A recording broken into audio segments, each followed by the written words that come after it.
భారతదేశంలోని ముస్లింలందరికీ ఒక దేశం కావాలని తీసుకున్నది పాకిస్తాన్.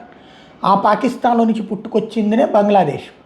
బర్మా బౌద్ధ దేశాన్ని ఆల్రెడీ అట్లాగే నిదానంగా ఈ పాకిస్తాన్ నుంచి పోయిన వాళ్ళ, బంగ్లాదేశ్ నుంచి పోయిన వాళ్ళ అక్కడ డామినేషన్ చేసి చివరికి బర్మాని కాస్త దారుణం చేశారు. అక్కడ రోహింగ్యాల పాత్ర, అక్కడ అరాచకం ఏంటో చూసాం.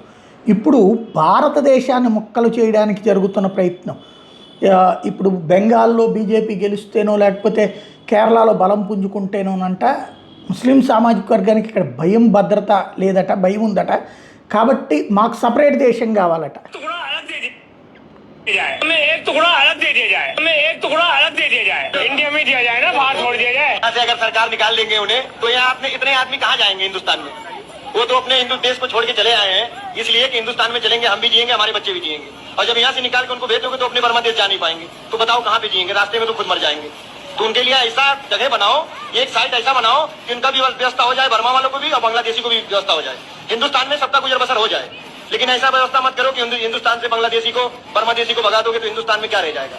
भाईचारा वाली दिली बात ही नहीं रह जाएगा।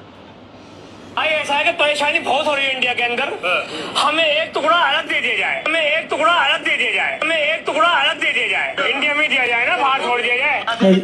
బంగ్లాదేశ్ నుంచి బర్మా నుంచి ఇక్కడికి వచ్చినట్టు రోహింగ్యాలు ఇంకెక్కడికి వెళ్ళి బతకాలి, మాకు ఒక మొక్క కట్ చేసి ఇవ్వాలంట. మరి వెళ్ళి సౌదీ అరేబియాని అడగచ్చు కదా, దుబాయ్ని అడగచ్చు కదా, పాకిస్తాన్ అడగచ్చు కదా, లేకపోతే ఆఫ్ఘనిస్తాన్ అడగచ్చు కదా. ఒక మొక్క అయినా ఎక్కడికో ఎందుకు, నువ్వు నీ ముస్లిం దేశానికి పోవచ్చు కదా. ఇక్కడ మళ్ళీ ఒక మొక్క చేసి ముస్లిం దేశం, దీన్నే గజ్వే హింద్ అంటారనమాట. ఇలాంటి దరిద్రమే పెద్ద ప్రమాదం.